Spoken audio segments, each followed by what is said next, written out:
നിങ്ങളുടെ favourite shows ഇനി ഒരിക്കലും മിസ്സാവില്ല. ഇപ്പോൾ C5 കാണും നിങ്ങളുടെ ഫേവറേറ്റ് ഷോ തികച്ചും സൗജന്യമായി.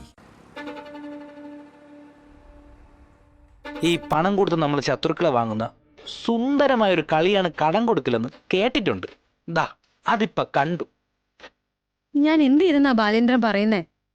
ശാരിക എന്താ എന്നെ കണ്ടിട്ട് ഒരു പരിചയം കാണിക്കാത്തത്? മുഖം വെട്ടിച്ച് കടന്നു പോകുന്നത് പോലെയാ എനിക്ക് തോന്നിയത്. ഞാൻ സത്യത്തിൽ വേറെന്തോ ആലോചിച്ച്. ശാരികയുടെ നമ്പറിൽ ഞാൻ പലതവണ വിളിച്ചു, അപ്പോഴും വേറെന്തോ ആലോചിച്ചാണോ കോൾ എടുക്കാത്തത്? ഞാൻ ശ്രദ്ധിച്ചിട്ടില്ലെന്നുള്ളതാണ് സത്യം. അങ്ങനെ ശ്രദ്ധിക്കാതിരിക്കണമെങ്കിൽ ഒരുപാട് കോള് വരുന്നൊരു നമ്പരായിരിക്കണം.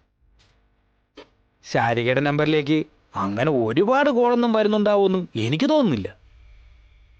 ശാരിക വാങ്ങിച്ച കാശ് എപ്പോൾ തിരിച്ചു വരുമെന്ന് ചോദിക്കാനാ ഞാൻ വിളിച്ചോണ്ടിരുന്നത്. ശാരിക ഇപ്പം ആലോചിച്ചത് എന്താണെന്ന് ഞാൻ പറയട്ടെ. തിരിച്ചു തരാനുള്ള കാലാവധിയുടെയും പലിശയുടെയും കാര്യമൊന്നും പണം തരുമ്പോൾ പറഞ്ഞില്ലല്ലോ എന്നല്ലേ?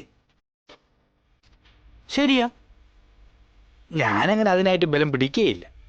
പക്ഷേ നമ്മൾ ഒരാൾക്ക് പണം കൊടുത്തിട്ട് അയാളെ വിളിച്ചിട്ട് കോൾ എടുക്കുന്നില്ല, പിന്നീട് തിരിച്ചൊരു വിളിയും ഇല്ല. അപ്പം നമ്മൾ എന്താ കരുതേണ്ടേ? അയാൾക്ക് പണം തിരിച്ചു തരണമെന്നൊരു വിചാരമില്ല, നമ്മളെ പറ്റിച്ചതാണ്. ഞാനും അങ്ങനെ തന്നെ കരുതൂ. അല്ല, ശാരിക എന്റെ സ്ഥാനത്തെങ്കിൽ എന്ത് കരുതുമായിരുന്നു? ഞാനിനി മുതൽ കോൾ എടുത്തോളാം. ഞാൻ പോട്ടെ, എനിക്ക് കുറച്ച് തിരക്കുണ്ട്. എങ്ങോട്ടാ ശാരിക? ഒരു ബ്ലൗസ് തയ്ക്കാൻ കൊടുത്താ വാങ്ങാൻ. കാറിലോട്ട് കയറിക്കോ, ഞാൻ കൊണ്ടുപോയി ആക്കാം. വേണ്ട, ഞാൻ നടന്നു പോയിക്കോളാം. ശാരികയില്ലേ പറഞ്ഞ തിരക്കുണ്ടെന്ന്? നടക്കുന്നതിനേക്കാൾ വേഗത്തിലല്ലേ കാറിലായാൽ? വേണ്ട, അങ്ങോട്ട് കേറ് ശാരികേ. കൈ വിട് ബാലേന്ദ്ര. ഞാൻ ബലം പ്രയോഗിക്കേ. വിട് ബാലേന്ദ്ര. കുഴപ്പമില്ലെന്നേ. കൈയ്യണം, വിട്. വിടാൻ.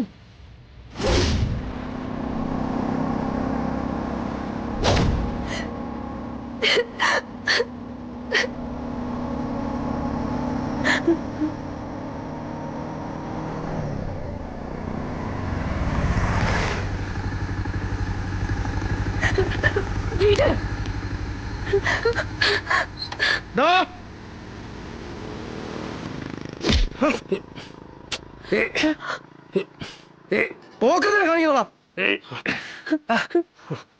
പൊട്ടപ്പകൽ പെമ്പിള്ളേരെ കൈ കയറി പിടിക്കണോ നീ? ആവേശം കുറക്ക് രാജീവ് സാറേ. നിന്നെ നിർത്തന്നേ. കൈ കയറി പിടിച്ചേനെ അവക്ക് പരാതി ഉണ്ടെന്ന് ചോദിക്കാതെയും. പറയിച്ചാരികെ, പരാതി ഉണ്ടെങ്കിൽ പറ. നിന്റെ ഭർത്താവല്ലേ മുന്നിൽ നിൽക്കുന്നത്.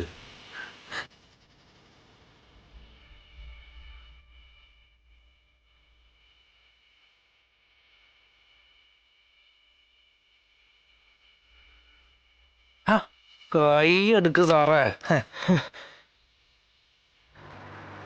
കതറാണെങ്കിലും വില കൂടിയതാ, ഓട്ടയും.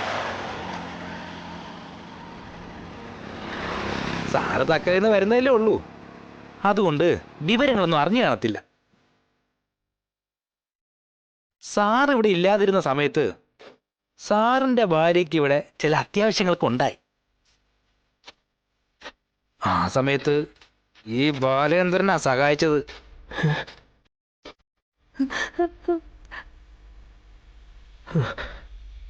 എന്താ ഏതാന്നൊക്കെ സാറിന്റെ ഭാര്യയോട് ചോദിച്ചാൽ മതി, വിശദമായിട്ട് പറഞ്ഞു തരും.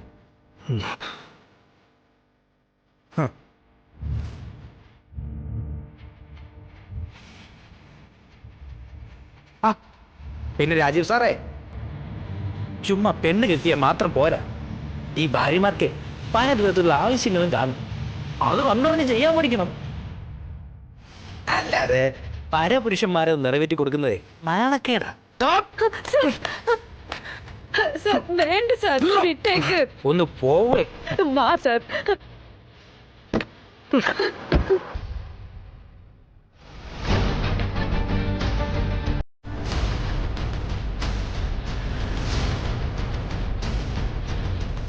കുഞ്ഞിന്റെ ഓപ്പറേഷൻ സമയത്ത് പണം തന്ന് സഹായിച്ചതിന് വിഷ്ണു മോനോട് നന്ദി പറയണം.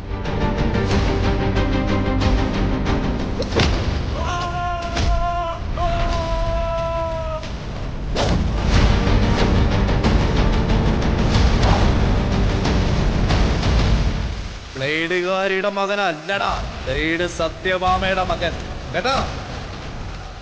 മൂർച്ച കൂടും.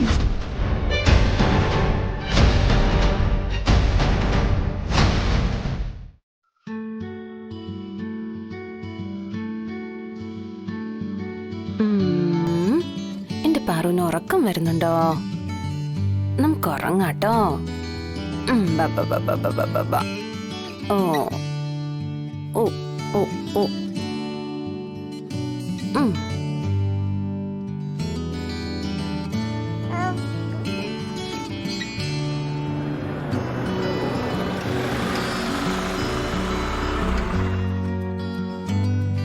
ആരോ വന്നല്ലോ.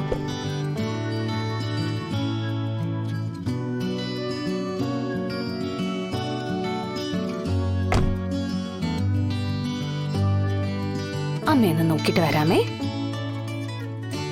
കുറുമൊന്നും കാണിക്കാതെ കിടക്കണേ.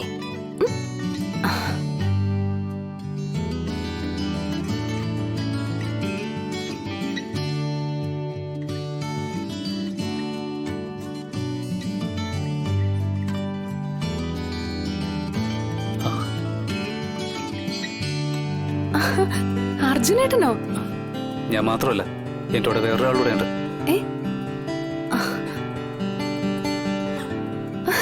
അച്ഛാ മോളെ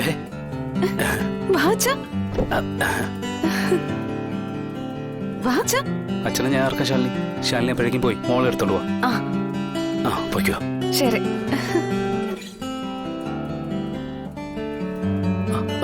ഇറങ്ങിച്ച എനിക്കേ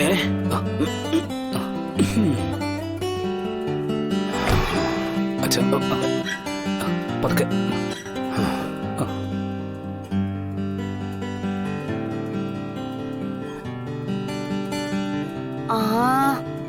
ചേട്ടാ, എന്റെ ചക്കരക്കുട്ടി ഉണന്നേ. പാറക്കുട്ടിയെ കാണാൻ ആരൊക്കെയാ വന്നിരിക്കണേ നോക്കി. ഓ ഓ ഓ ബാ ബാ. കുഴപ്പമില്ലല്ലോ.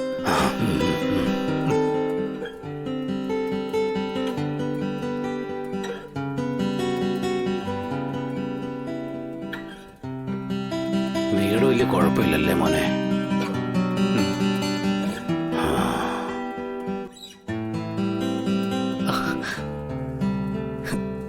എന്റെ പൊന്നു മോള് എന്താ ശാലിനി മോളെ? പറു മോളെ. ഡൗൺലോഡ് ചെയ്യൂ C5 ആപ്പ്. കാണൂ എല്ലാ എപ്പിസോഡുകളും സൗജന്യമായി.